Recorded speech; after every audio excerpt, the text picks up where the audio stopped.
Good morning, everyone. Happy New Year. Thank you, Becky, for that warm introduction. I do bring a few slides this morning to close out the session. And there's only one thing that could happen. I'm pretty heavily scripted, so I can't get in trouble except for one thing, and that is I'm on the downside of a cold, and sometimes my throat will just kind of do crazy spastic things. And so if that happens, I'll just warn you in advance, Bob Kaufman has agreed to come up and fill in. So you might see me just kind of step off and just kind of like professional wrestling, we'll tag each other, and Bob will step into the ring. But what a delight to see everyone here at the Transportation Forum this morning. And we're going to dive right into it because I know this session is between us and the lunch break, and so we're mindful of that.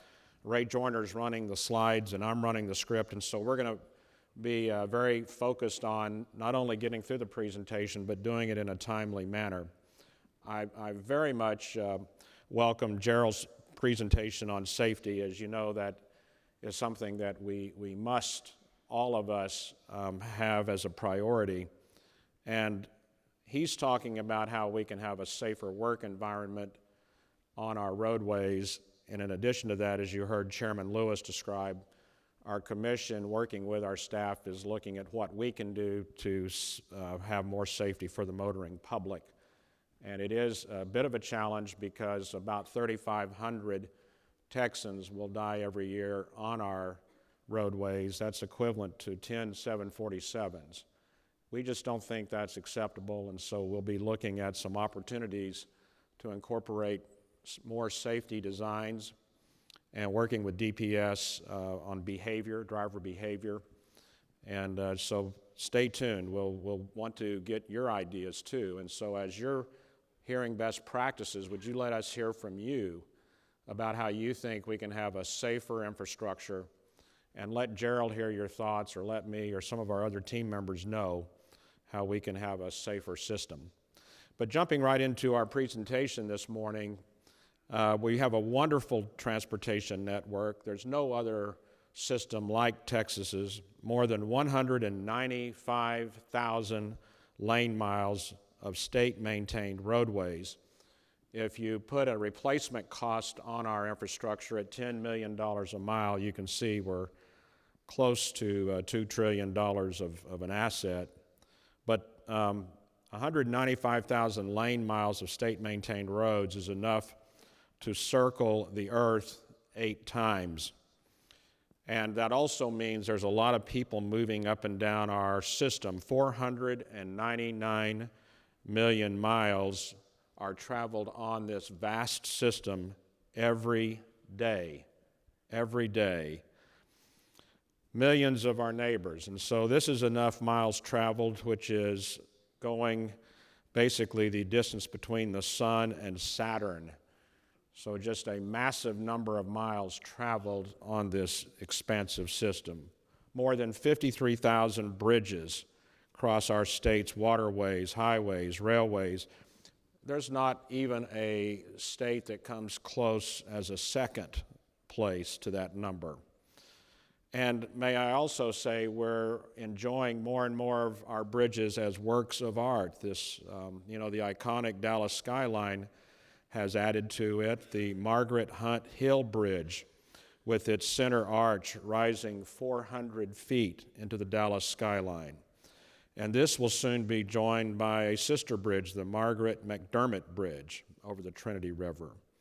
The West 7th Street Bridge in Fort Worth connects the city's vibrant downtown. And it is the first precast network arch bridge in the world, for those of you who keep up with bridge design. We're also focused on Corpus's Harbor Bridge, and it's set to open in approximately 5 years. Imagine what a beacon this will be to waterborne traffic coming in and out of Port of Corpus Christi. And this will be the longest main span cable-stayed bridge in the country, the 3rd longest in the world. Texas has more than 10,000 miles of railroad miles of track. again giving our state first place ranking. We are home to the largest airport system in the nation. We recognize, of course, two of the leaders nationally as Dallas-Fort Worth International and Bush Intercontinental, clearly some of the busiest airports in the world. And that probably, our mobility system, our transportation system, helps explain why every day approximately 1,000 new Texans are coming into our population. Today's population of 27 million, we know that is growing dramatically. And in 15 years, 27 million becomes nearly 33 million. And what this basically means is the Texas we know today will not be the Texas we recognize in a decade and a half. And by 2050, our population could be as high as 40 million. Imagine taking the state of Pennsylvania and adding it to Texas. That would be the equivalent. So traveling, of course, is going to become more and more important by air, by rail, by water, by highway. And if we travel by plane, by 2035, U.S. commercial air carriers are projecting to transport 1.14 billion passengers, a total of 1.44 trillion passenger miles. And this is a significant increase by 2014 of 870 million miles. Trucking, along with rail, serves as the backbone for Texas's intermodal freight transportation system. Each year, trucks move approximately 1.2 billion tons of freight on Texas roadways. In 2010, the trucking industry's freight accounted for 62% of all the freight moved in the state of Texas. But that share is projected to increase to 66% by 2040. Have you seen more trucks on our roadways? Well, the facts will show that that is actually happening. In 2010, more than 384 million tons of freight were moved by rail. In 2040, that number is expected to double. So moving that many people and products is a huge challenge to our state. And the question remains, how shall we do this? How shall we meet this challenge? Clearly, preparation. And that's why we're so pleased that you're here today at the Transportation Forum. That's also why we're pleased to have some of the best and brightest minds guide us through the conversation today about how we plan for Texas tomorrow. Going back to the discussion on freight, for the next day and a half, there will be some important discussions. And these will literally help us shape how we at the Commission, at TxDOT, working with all of you, our stakeholders, how we position ourselves for the next 10, 20, and even 40 years. It's a daunting task, no doubt about it, but we're so pleased all of you are here today to share with us your best practices and your ideas. This afternoon, we're going to tackle the challenge of freight and how it impacts the state's economy. The movement of goods is a major contributor, clearly, to our 1.6 trillion gross state product. Billions of tons are hauled in, through and out of Texas every year. And this industry, the freight industry, employs millions of Texans. At last count, there are some 7 million Texans employed directly in freight transportation services or freight-dependent industry. If you think that's insignificant, consider that that is equal to approximately 44% of all Texas workers. And these workers, by the way, they earn nearly $419 billion, or about 43% of our state's total income. All total, freight's transportation economic impact does come up to almost $1.6 trillion. That's trillion with a T. Clearly, oil and gas production, manufacturing, retail, warehousing, food services rely heavily on this system. And as you can imagine, our energy sector makes up the biggest share of the state's exports with nearly $62 billion in 2014. So as we help Texas plan for the future of multimodal freight, we must first understand the needs of our freight-reliant industries. And we're pleased this afternoon to have someone help us in that endeavor. We'll get a firsthand view into the world with an impressive panel of industry leaders. Our panelists run the gamut of industry from those who produce products and those who ship products. It will make for some very interesting discussions. For a moment, let's switch gears and think about the marketplace to the individual. And here's a fascinating question. What do Thomas Jefferson's Monticello and a 600 square foot living space and an electric bike have in common? Well, the answer is Kent Larson.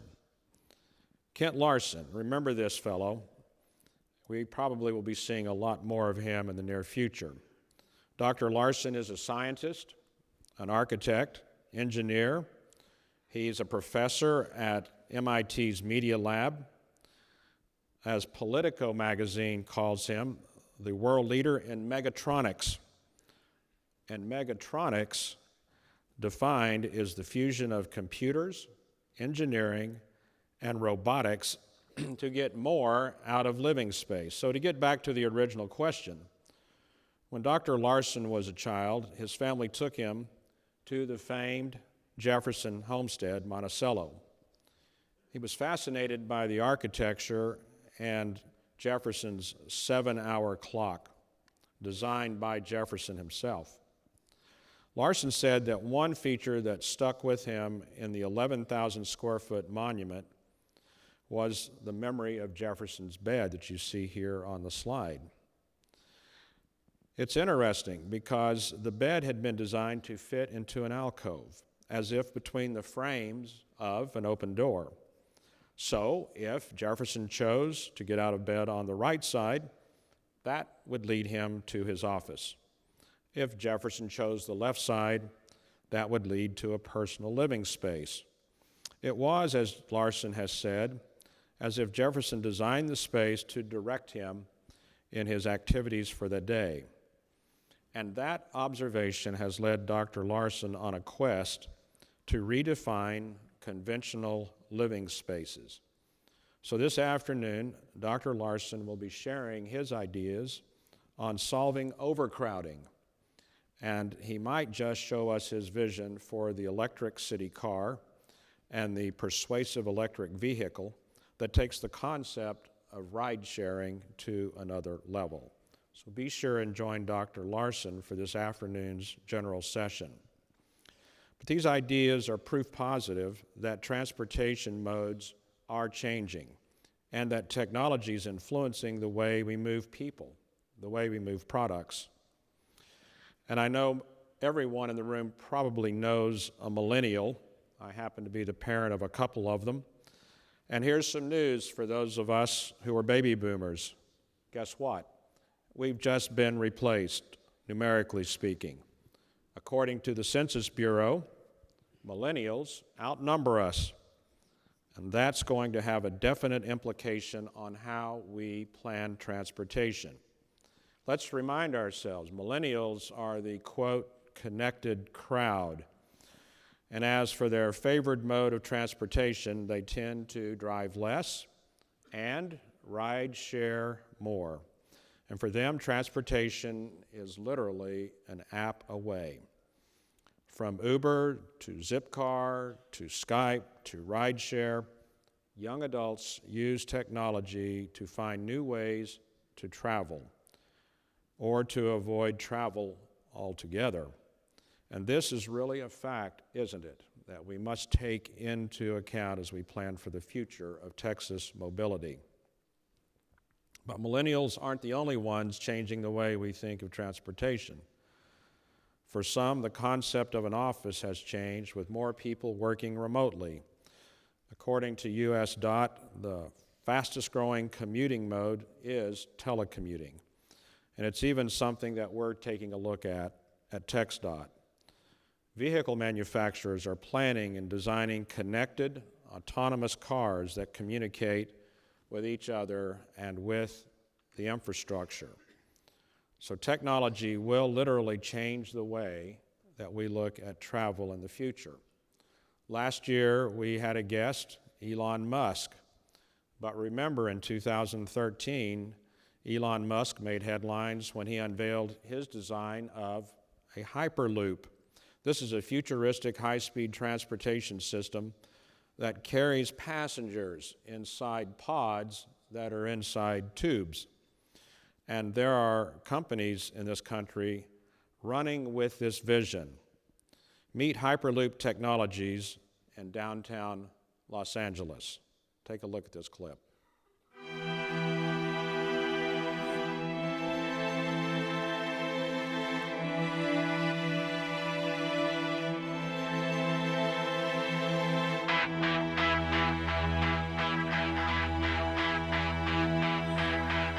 Hyperloop is real. It's happening now. There's a chance to really revolutionize something. To change the world, change the future. It's to actually make the world a better place.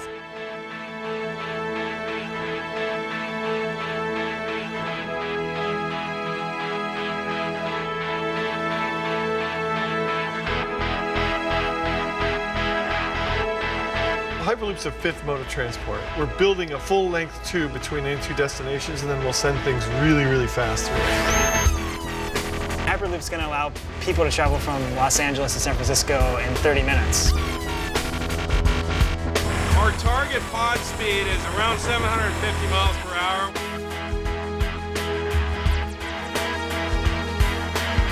It's going to bring the world closer together. Live anywhere, work anywhere, and be anywhere. Change the way that people interact with other people.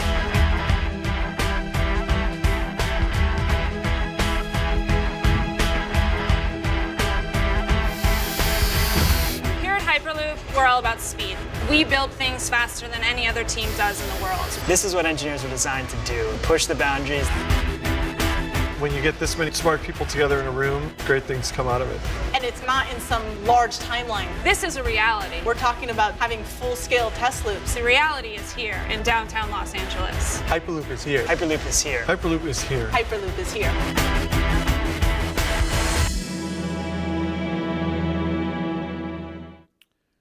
So, if Hyperloop is here, as you saw the testimonials, it is a game changer. These ideas may sound a little bit far-reaching, but may we remind ourselves that when Dwight Eisenhower came home from World War II, after he witnessed Hitler's Autobahn, he brought back a concept called the interstate highway system. And that highway system took many, many years to fully develop in America. But today, imagine what our nation and what our state would be like without these corridors of commerce. And while it's expected that these advances will mean safer roads, safer cars, safer drivers, easier travel, some people are tempering these positives with a few cautions. How do we guarantee that the data being used is secure? How can we minimize disruptions of service when there is an extraordinary weather event? How do we respond if all of a sudden demand exceeds capacity? As vehicles, vessels, trains, aircrafts become more automated, we diminish ability of operators of these systems to become aware and respond to incidents when they occur. We're already seeing this with distracted driving. So how do we make sure that drivers remain engaged so problems can be detected before they occur? Well, the continued success of these future technologies lies within answers to these questions. A session this afternoon, Tech.2.0, 2.0, will be posing these questions and others to our panelists. So how do we deliver on that future? Well, again, we thank you for being here. Your being here is clearly a step in the right direction. And by everyone coming together and talking and sharing some of the answers to these questions, we are better Texas. So we thank you for that. We'll have to be brave as we go into this new world together. We'll continue to stay connected to determine how to fit all these wonderful pieces together. But we owe Texans nothing less than a future transportation system that is safer, more connected, and more sustainable. Let's just not think that it's going to happen. Let's not let future generations of Texans down. So this afternoon, put on your thinking caps, power up those tablets, or if you prefer, take out a pen and a paper. But as Chairman Lewis says, we've got work to do. So God bless you, and thank you so much for being a part of the forum.